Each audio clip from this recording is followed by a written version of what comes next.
नमस्कार, मैं ज्योति यादव और आप देख रहे हैं हिंद समाचार। पूरा बिहार चुनाव हमने कवर किया, हर ग्राउंड जीरो की रिपोर्ट, गांव, कस्बे, शहर, हर जगह का हम समीकरण लगातार आपको बकायदा बताते हुए जा रहे हैं।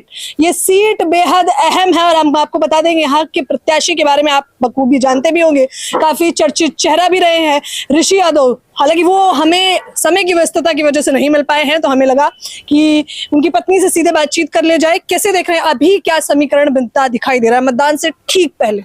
बहुत अच्छा समीकरण है और यहाँ पे लोग बहुत उत्साहित हैं और कहीं ना कहीं परिवर्तन की तरफ बढ़ रहे हैं।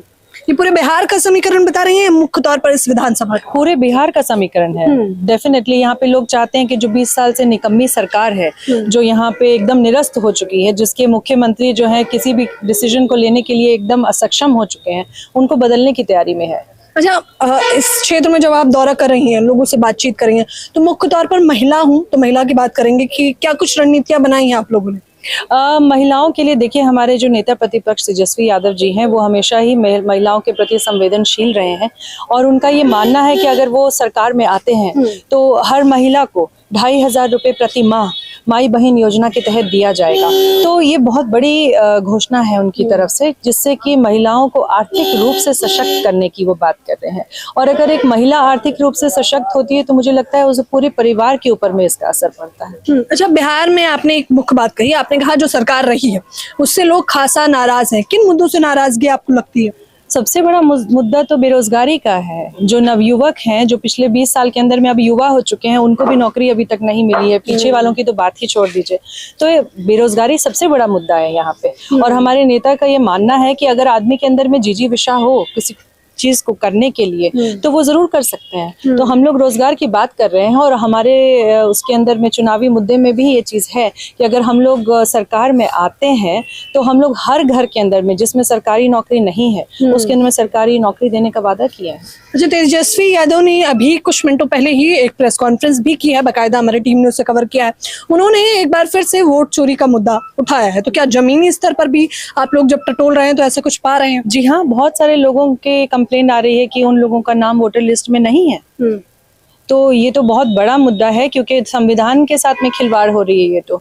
क्योंकि राइट टू वोट तो हमारे संविधान ने दिया है, बाबा साहेब की देन है, और उसके साथ में ये लोग छेड़छाड़ कर रहे हैं सिर्फ अपने इलेक्शन को साधने के लिए। तो ये तो बहुत गलत बात है।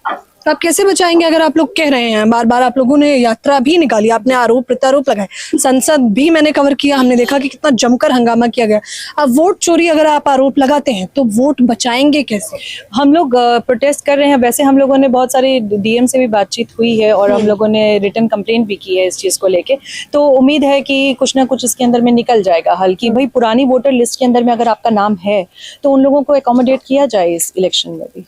ऋषि यादव ने इस बार इस क्षेत्र की जनता के लिए क्या कुछ समीकरण बनाया है? किन किन मुद्दों पर मतलब वो जा रहे हैं, यात्रा कर रहे हैं या बातचीत कर रहे हैं? हम लोगों के पास में तो पिछले 5 साल का कार्यकाल ही अपने आप में है, क्योंकि हम लोग इनके कार्यकाल के अंदर में ऑलमोस्ट हर पंचायत के अंदर में हम लोगों ने योजना के तहत काम किया। और दूसरी सबसे बड़ी उपलब्धि जो थी वो था पोस्ट ग्रेजुएट कोर्स का। पोस्ट ग्रेजुएट कोर्स हमारे पूरे ओबरा के अंदर में अब तक नहीं था, और इनके कार्यकाल के अंदर में 6 विषय के अंदर में ऑलरेडी पीजी कोर्सेज स्टार्ट हो गए। तो अब हमारे बच्चों को औरंगाबाद या गया जाने की जरूरत नहीं है, वो लोग यहीं पे अपनी पढ़ाई कर सकते हैं। तो आप कह रहे हैं कि हमने धर्म के एजेंडे पर कोई काम नहीं किया, जो वो जानबूझ के मुद्दा बनाया जा रहा है। जिनके पास में विकास का कोई कार्य नहीं किया हो, जिनके पास में कोई उनका आधारभूत नहीं हो, वो लोग धर्म की बात करते हैं। हम लोग काम करने वाले लोग हैं, काम की बात करते हैं, रोजगार की बात करते हैं, युवा की बात करते हैं। तमाम दर्शक जो इस वक्त आपको देख रहे हैं उनसे क्या कुछ कहना चाहेंगे? मैं ये कहना चाहूंगी कि कल 11 तारीख है और वही दिन है जिस दिन हम लोग अपने निकम्मी सरकार को हटाने का काम कर सकते हैं। और मैं उनसे यही अपील करूंगी कि महागठबंधन की सरकार को वोट दें और रोजगार को चुने, तरक्की को चुने, विकास को चुने। महिला सुरक्षा पर आप लोग, जो मैंने देखा कि तेजस्वी यादव ने ऐलान भी किया है, हालांकि उससे ठीक पहले, मतदान से ठीक पहले आप लोगों को ये भी जानकारी है कि चर्चा का विषय रहा कि महिलाओं को 10-10 हजार रुपए दिए गए। क्या उसका असर पड़ेगा? बिल्कुल नहीं पड़ेगा। महिला जो होती है ना, वो बहुत समझदार हैं और वो जानती हैं कि 10,000 रुपए अगर आपको देने ही थे तो पिछले 20 साल में आपने क्यों नहीं दिए। अब चुनाव जब एकदम नजदीक आ गया और आपको लगा कि कहीं ना कहीं वोटर आपसे नाराज है और वो जानता है कि आप लोगों ने किस तरीके से 20 साल में ठगने का काम किया है, तो अब आप 20,000 रुपए की उनको रेवड़ी बांट के क्या कर लेंगे। उन्होंने अपना मन बना लिया है और वो एकदम दृढ़ संकल्पित है कि ये सरकार जाएगी। तो आपके नहीं ये पंचिंग हथकंडा नहीं होने वाला है इस बार? बिल्कुल नहीं, बिल्कुल नहीं। बिल्कुल नहीं। हाँ। महिलाएं आपके नहीं खुश नहीं है? मुझे लगा, मैंने अच्छा कुछ महिलाओं से भी बात की, वो खासा नाराज भी दिख रही हैं कि आधी को मिला और हमें नहीं मिला। हाँ, तो ये तो गलत बात है ना। आप लोगों को चुन चुन के वो कर रहे हैं और हमारे नेता कहते हैं हम सबके लिए बात करेंगे।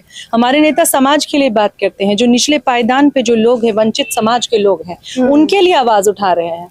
वो किसी को, वो समाज को बांटने का काम नहीं कर रहे हैं, वो समाज को जोड़ने का काम कर रहे हैं। और बीजेपी और एनडीए बांटने का काम करती है? उनकी तो हमेशा से जोड़ तोड़ की ही राजनीति रही है, चाहे वो बिहार के अंदर सरकार बनाने के लिए जोड़ तोड़ करते हो, चाहे धर्म के नाम पे तोड़ते हो।